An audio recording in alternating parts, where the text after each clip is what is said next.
Shwa bangin sedang ya ke khubor, ni kerpat ipi ki nongpej, ban subscribe ya ke ni ke channel, ban klik ya notification bell, bapin yo kloy ki khubor na ke Jylla.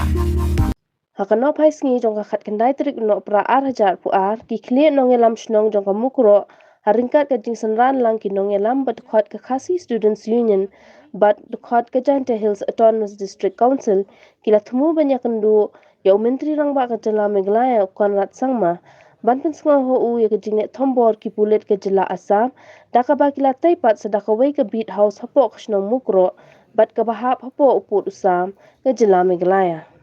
Haba ya kren berkilat pathai khubor ki dkhot katei ke kynhun khlieh tu bagajing thmu jongki iakynduh Myntri Rangbah ke Jylla kalong man kerpat banyak kren Myntri Rangbah Jylla Assam banweng no katei ke beat office kaba Shnong Mukroh namar kani kalong tang ke jingleh Thombor ki patbak ke Jylla Meghalaya nri kawan ra ru ke jingsynran hapadang kinong shnong. That we came here along with the leaders from Mukroh is that as we can understand that on the fateful day of the 22nd of November, five unarmed villagers were gunned down by the Assam police and the forest officials of Assam.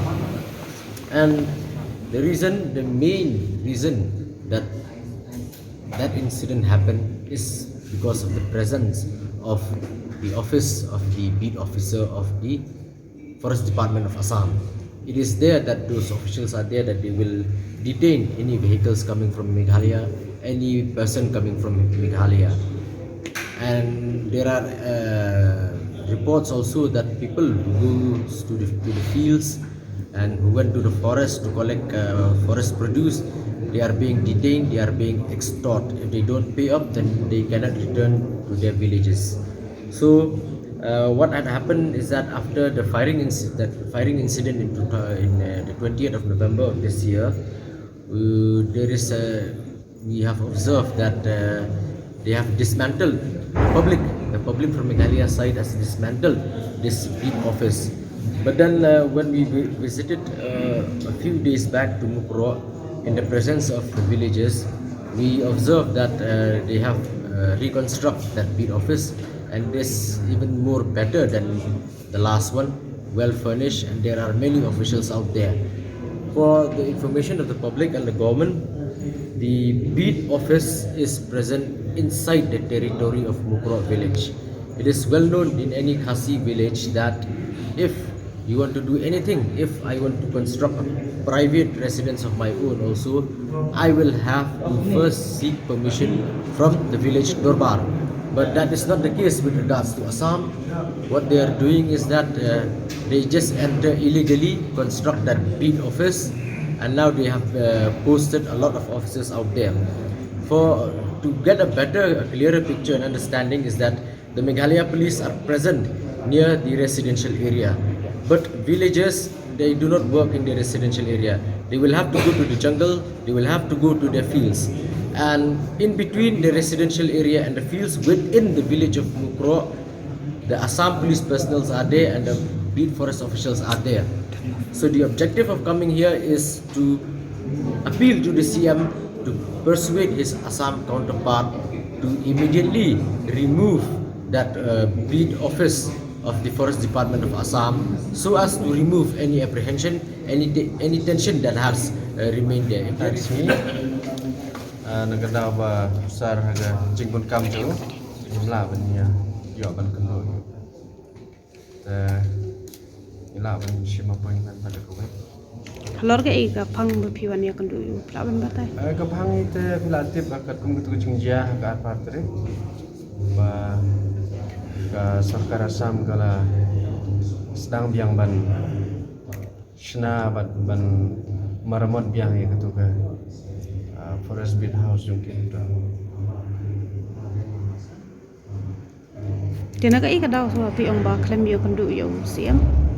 Kadau tak kan bah jing berkam jeng itu yang kansel nak dah kesini sebut pengen pada tak punya itu banyak yang terkait dengan senabiak di budak Assam itu ke Assam Forest House. Ya kata imla bahaban itu iki amar ngi syo I aga jepeniar di material suki pada construction road ya cuma tangkala Menu kiwan pumpoi kita. ya kata mula ban oi pin mar ku mentaga construction kadang ya biskuman bat ki tiar kita ki pumpoi ba permit long untuk menstab ke pumpoi tiar Pila pintu si bar district po jende hills. ya kata hadu mentang empat detik mah nomor ba kadang sunak tang keten long keting kuat jong iban iakynduh bat uru long ngalor kata Maka tu kajingkran yang berat ban buram yang status quo mukhewa Assam pending. Dai mukakam kamiat ke. ya kata te nadu mensuaru ila yo i katu ga long ka sekolah status quo jongki tambah ka sarkar Assam ga kelam praktis itu walakin nak mengendur si yang mentasin deh ke jeng mut jeng pi ber kendur ke jeng kuat sengaw jeng pi hau si yang mentasin kidon sibon ma ya kata lemar ni kit daga song naga liang ka sno tingi kum ki representative jeng sno ni kibun ki jeng kit ta ban batai detail sa katam semua kebah konsan tambah mak ke bah kuatan min long katai ka construction ni jong ka sarkar Assam kata construction करेगा opus ने करेगा ya kata ni ru empat tepi nang sah umdum nang tak kadang nak ki repair ya tu ni kita sol kisna betul Mai baik. ya kan tu lah kan kidang penhas susu ya area